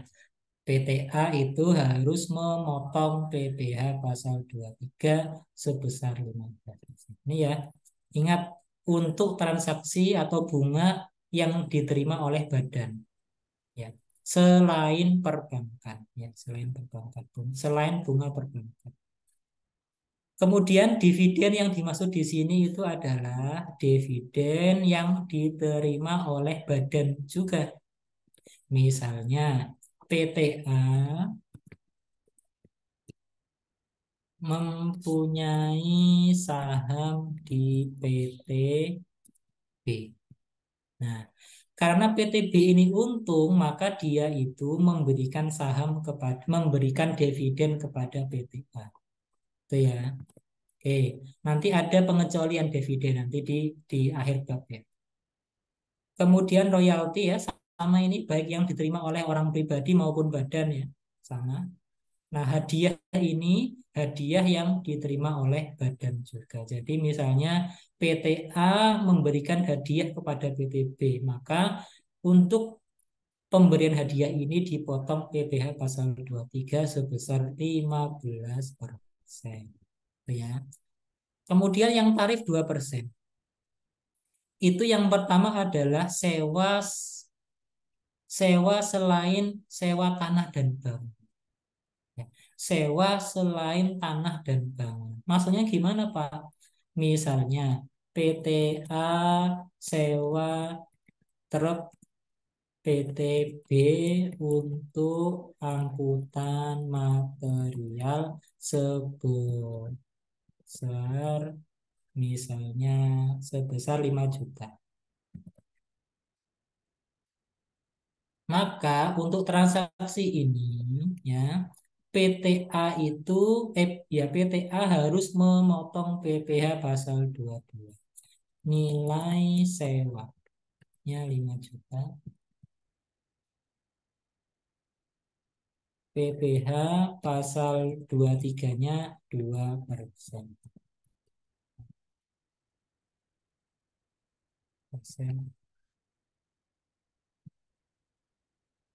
Nah, berarti 100.000. Maka yang diterima PT B sama dengan ya 500 juta dikurangi PT A wajib memotong dan membayar PPh. PT A wajib memberikan bukti potong PT. Ini ya. Ini untuk sewa selain tanah dan bangunan. Untuk sewa tanah dan bangunan, misalnya sewa gudang, sewa ruko, sewa kios, itu nanti masuk PPh pasal 4 ayat 2. Gitu ya. Oke, saya lanjutkan. Nah, 2% selanjutnya itu terkait dengan jasa. Ya, pembayaran atas jasa selain yang jasa yang sudah diatur di PPh pasal 21. Contoh misalnya PT A memperbaiki mobil operasional kepada PT Carfix, itu ya. Nah, nilai kwitansinya, nilai perbaikannya ya. Itu misalnya 10 juta. Maka PPh pasal 23-nya itu adalah 2%. Sama dengan 2% dikalikan 10 juta. Maka yang diterima PT Carfix adalah sebesar 10 juta dikurangi. Nah, PTA wajib memotong dan membayar PPh pasal 23. PTA wajib memberikan bukti potong PPh pasal 23 kepada PT Carfix. Itu ya. Nah, ini kalau misalnya Pak ini kwitansinya 10 juta, oke, maka 2% langsung kali 10 juta ini. Tapi misalnya Pak kwitansinya itu 10 juta, Pak. Tapi ada rinciannya, Pak. Beli ban. Bannya itu 4 juta, Pak.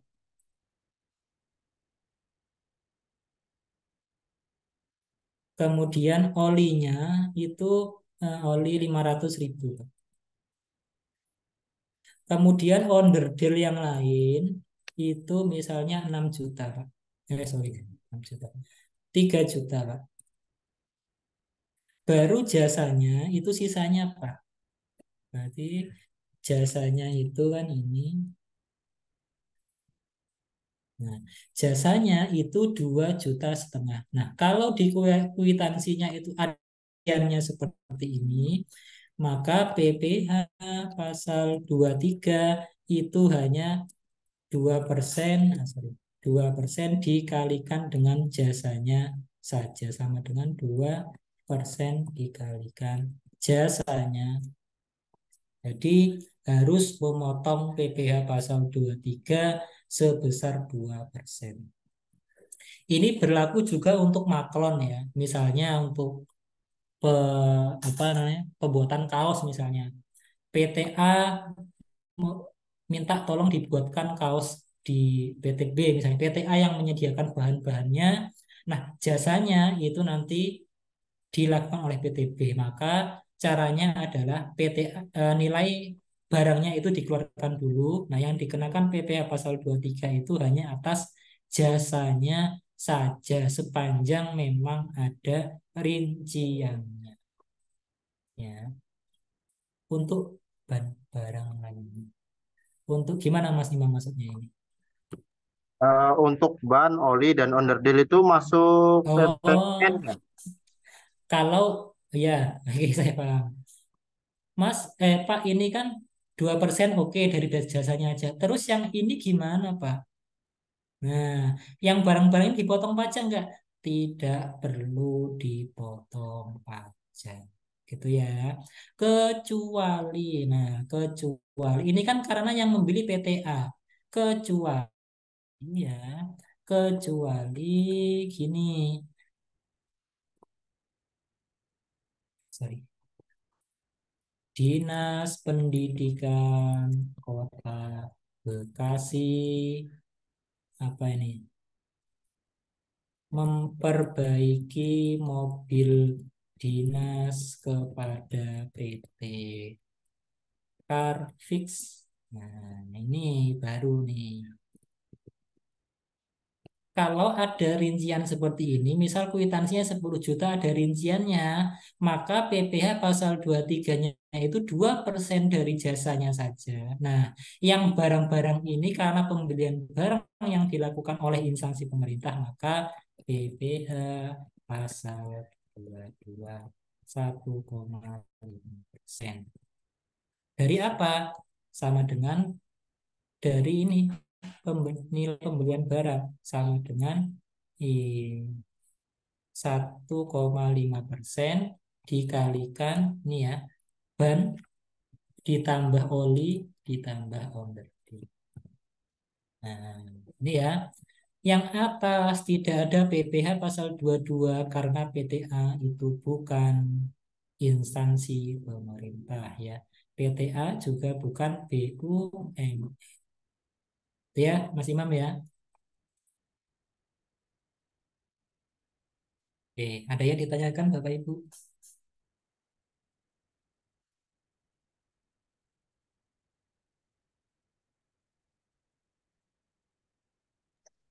Silakan Bapak Ibu. Mbak Sri, Ibu, silakan. Mbak Sri, Jika ada yang silakan. ditanyakan. Baik, Pak. Iya, Saya Ibu izin Sri. bertanya, Heeh. misalnya kita mengeluarkan fee, kemudian tidak dikenakan PPh atas fee itu bagaimana? Di apa dulu ini, Ibu Sri? Dijabarkan biar Eh, lebih jelas. Fee kayak misalnya ke perorangan gitu atas misalnya Mm-mm. ya jadi suatu pekerjaan, kemudian seseorang itu dapat fee atas pekerjaan itu, Mm-mm. apa ketika misalnya kita tidak mengenakan PPh, terus apakah badannya yang merugi atau bagaimana? Nah, gini, ini materi pasal 21 ya, karena memberikan fee kepada orang gitu ya, maka dia masuk PPh Iya, pasal 21. Nah, nanti tinggal dikelompokkan ini masuk apa ini, masuk upah atau gaji atau fee atau apapun yang lain. Cuma intinya adalah, Pak, misalnya nih, perusahaan itu memberikan fee kepada orang lain. Kita memberikan aja, Pak, tidak memotong apapun, kira-kira ada temuan kantor pajak apa enggak. Nah, potensi itu ada Ibu Sri ya. Potensi itu ada. Nanti akan dihitung, ini fee-nya atas apa dulu, harus jelas. Kalau memang fee itu menyebabkan harus dipotong pajak, ya, harus dipotong pajak, maka nanti yang perusahaan itu nanti harus wajib memotong. Gitu. Loh Pak, kan uangnya sudah dibawa kabur oleh ini Pak yang menerima, masa kita disuruh nombokin? Ya memang seperti itu. Kewajiban perusahaan itu adalah memotong. Gitu ya. Berarti perusahaan rugi dong Pak. Bayar apa istilahnya itu menanggung PPh-nya sebenarnya itu tanggungannya si orang yang menerima fee. Iya, seperti itu. Yang dikejar nanti perusahaannya sepanjang memang atas fee itu dikenakan PPh pajak pajak penghasilan lah ya. Kalau misalnya fee-nya itu tidak dikenakan PPh ya ya oke aja nggak masalah gitu ya. Yang penting bisa menjelaskan. Itu Ibu Sri ya. iya Pak. Terus kalau misalnya kita mempekerjakan kayak subkon, terus dia menolak adanya pemotongan PPh juga, Oh, bagaimana Pak? ya. Ini sabun apa dulu? Dalam jasa. Jasa, oke ya. Misalnya jasa konstruksi atau bukan? Bukan ya? Iya, Konstruksi ya, yang paling sering sabun. maintenance gitu sih Pak. Oh, Jasa. maintenance. Oke ya. Iya, Saya anggap dia pasal 23 ya, selain konstruksi. Oh, ini dividen juga belum saya jelaskan. Oke ya. Misalnya eh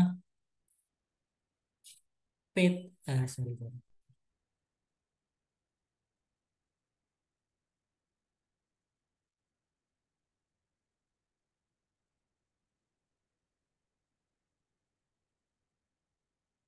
misalnya ini ada PTA.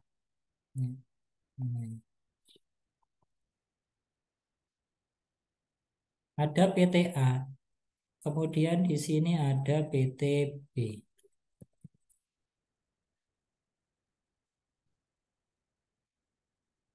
PTC.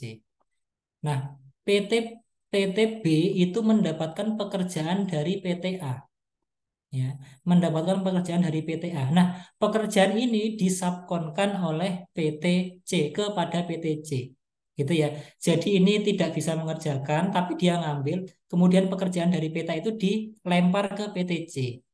Nah, kalau transaksi seperti ini, maka ya PTB nanti memotong PPh pasal 23 ke PTC. Ya, karena PTC ini kan memberikan jasa ke sini. Nah, masalahnya adalah Pak, PTC ini nggak mau Pak dipotong Pak pasal 22. Gimana dong? Nah, nilainya misalnya 100 juta. Saya potong 2% itu kan kira-kira 2 juta. Nah, PTC ini nggak mau Pak dipotong terima 98 nggak mau. Maunya tetap utuh 100. Itu bagaimana? Nah, cara yang pertama itu adalah kembali dijelaskan Pak, ini nanti untuk ketentuan pajak ya harus dipotong karena nggak boleh nggak dipotong karena ini menyangkut objek PPh pasal 23. Oke, kalau tetap nggak mau maka nanti kwitansinya harus dinaikkan. Ya, yang awalnya 100 dinaikkan menjadi berapa? 102 atau berapa? 100 berapa itu ya? Agar nanti kalau dipotong itu tetap PTC, itu tetap utuh terima 100 juta. Boleh nggak Pak dipajak seperti itu? Boleh-boleh aja, nggak apa-apa ya. Dipajak itu sepanjang pajaknya dibayar benar ya, oke-oke aja, nggak apa-apa. Cuma masalahnya adalah mau atau tidak. Oleh karena itu, Bapak Ibu ya, untuk yang subkon-subkon seperti ini, tolong diperjelas di awal sebelum pekerjaan diberikan. Pak, nanti saya potong 2% loh. Gitu ya. Jangan pekerjaan udah selesai baru ngomong, Pak, saya potong 2% Pak ya. Nah, nanti ya kalau dia paham, kalau nggak paham bisa marah nanti ya. Itu Ibu Sri ya. Baik, Pak. Nah, oke. Nah, apakah PPh pasal 23, 22 bisa menjadi pengurang? Bisa, Pak ya. Sangat-sangat bisa sepanjang PPh pasal 23 dan 22 ini bersifat tidak final. Oke ya. Sepanjang perusahaan tersebut tidak menggunakan tarif umum ya. Tarif umum itu apa, Pak? Final tidak final itu apa, Pak? Nanti di pertemuan minggu depan. Itu ya, Mas Indra ya.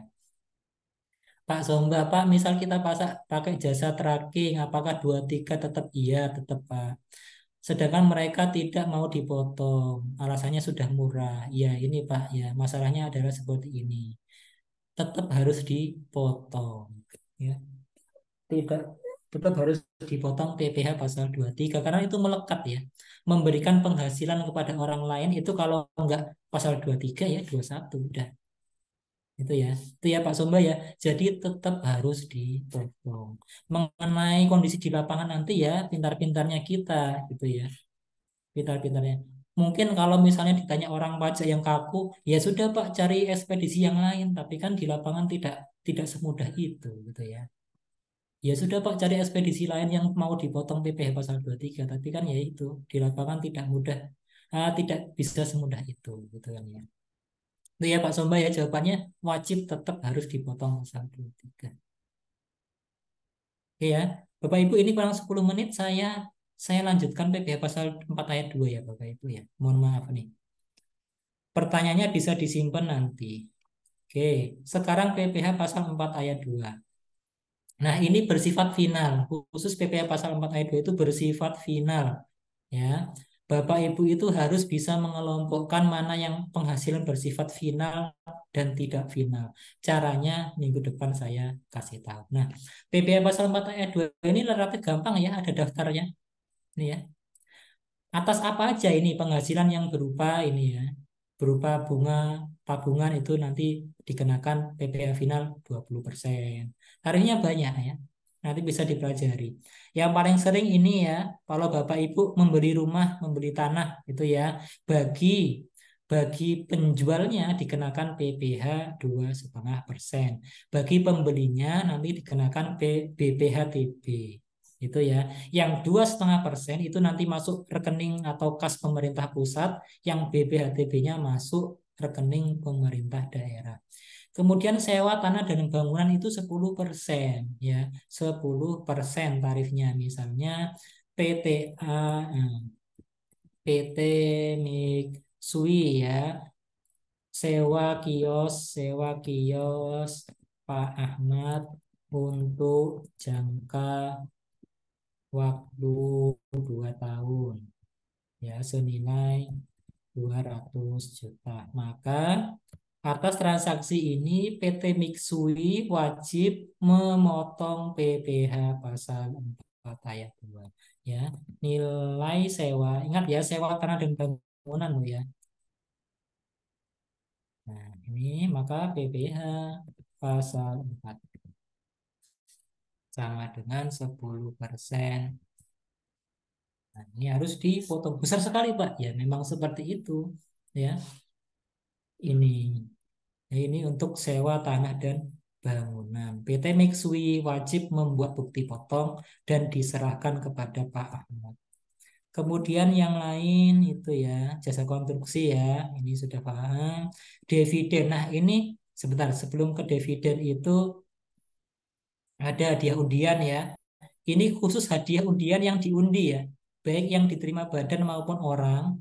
Jadi hadiah itu ada macam-macam, ada yang dipotong pasal 21, ada yang dipotong pasal 23, ada yang dipotong PPh pasal 4 ayat 2. Nah, untuk yang 4 ayat 2 itu khusus yang diundi, hadiah yang diundi. Kita tidak perlu e-vote gitu loh ya. Nah, ini yang bawah ini akan wajib pajak UMKM akan saya jelaskan minggu depan ya, sorry.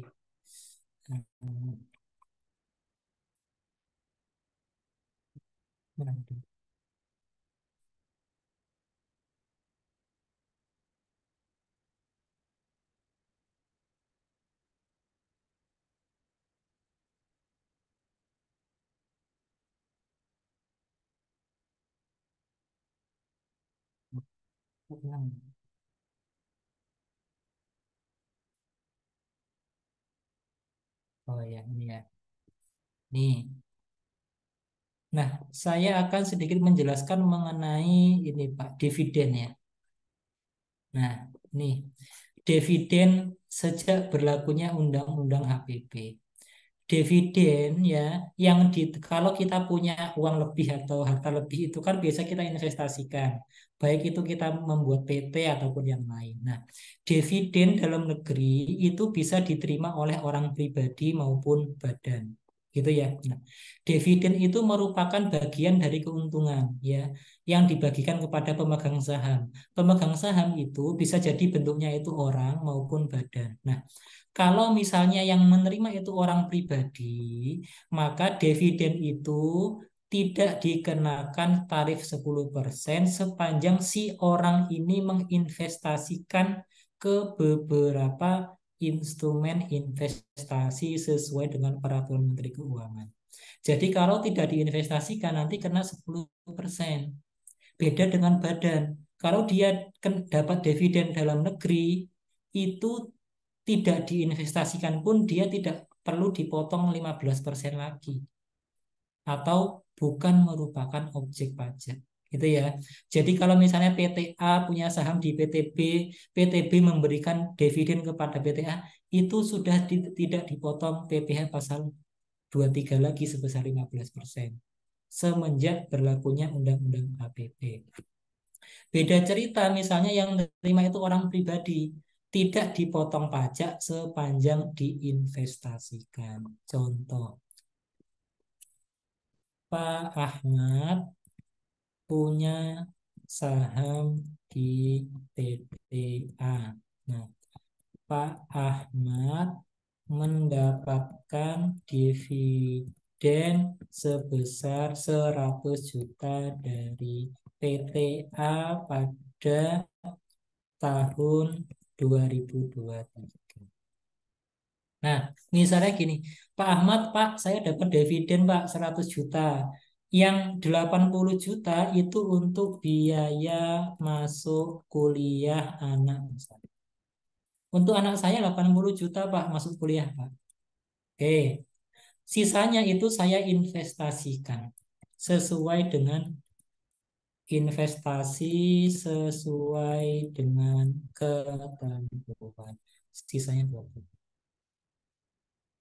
Kalau misalnya seperti ini, maka Pak Ahmad wajib membayar PPh pasar sebesar 10% dikalikan 80 juta. Nah, ini ya. Jadi PPh pasal ayat 2-nya sama dengan 10% dikalikan. Nah, harus dibayar sendiri oleh Pak Ahmad. Pak, saya dapat 100 juta, Pak. Yang 80 juta ini saya buat kuliah anak. Yang 20 juta itu buat istri saya, Pak. Belanja. Oh, berarti kalau seperti ini ya, langsung dikalikan 100 juta. Semuanya. Berarti kan tidak diinvestasikan itu. Nah, berarti PPh-nya itu 10 juta. Itu ya. Oke, sampai di sini ada pertanyaan, ada waktu 1 menit. Mungkin terkesan itu ya Bapak Ibu ya cepat ya, mohon maaf. Jadi kalau misalnya nanti ada pertanyaan bisa disambung di minggu depan. Saya kembalikan ke Mbak Nurma ya. Baik. Bagaimana Bapak Ibu? Apakah ada yang ingin ditanyakan Silakan. sebelum kami tutup?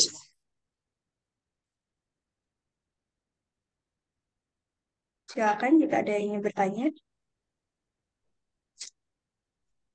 Nanti untuk file-filenya boleh dikirimkan ke saya ya Pak. Iya, Nanti saya share. baik Mbak. Filenya, Excelnya yang tadi Bu, Bapak Ibu kami kami share ya ke Mbak Nurma ya. Untuk yang software tadi ESPT boleh di-share juga, Pak. Yang apa Mbak? Yang tadi saya sampaikan saya nggak bisa download karena hanya ada Oh, 2 gitu. filenya terlalu tinggi Mbak. Gimana ya cara Ya, Pak. cara itu cara kirimnya ya? Saya dulu pernah saya taruh di Google Drive tapi di dianggap saya menyebarkan aplikasi yang berbahaya. Gitu. Itu Mbak.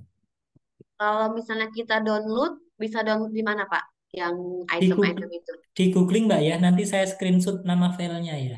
Boleh, Pak. Oke. Baik, silakan Mbak Nurman.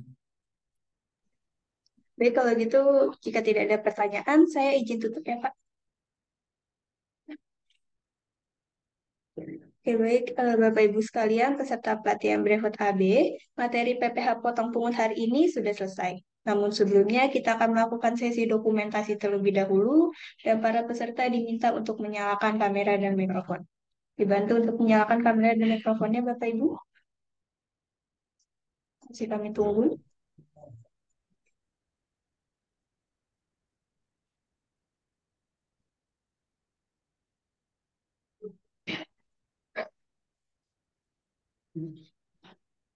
Baik, mungkin ada beberapa yang tidak bisa, tidak apa-apa.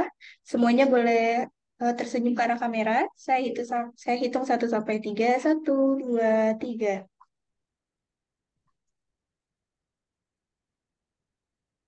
Oke, jadi sudah. Selanjutnya kita akan bersama-sama mengucapkan terima kasih kepada Bapak Lukman. Terima kasih Pak Lukman untuk Terima materinya hari kasih Pak ini. Lukman. Pak Lukman. Pak. Terima Terima kasih kasih Bapak Ibu. Terima kasih. Bu Terima bisa. kasih, Dan Pak Pak. Lukman sudah bisa meninggalkan ruang Zoom meeting. Terima kasih Pak. Selanjutnya akan ada beberapa informasi yang akan kami sampaikan. Di antaranya, yang pertama, kami akan mengirimkan link rekaman materi pelatihan hari ini ke grup WhatsApp. Yang kedua, kami akan mengirimkan ujian soal materi pelatihan hari ini beserta deadline pengumpulannya. Yang ketiga, untuk materi selanjutnya adalah PPh orang pribadi tanggal 2 Desember 2023 yang akan diampu kembali oleh Bapak Lukman Hakim MM yang akan dimulai pukul 9 sampai 15.00 waktu Indonesia Barat.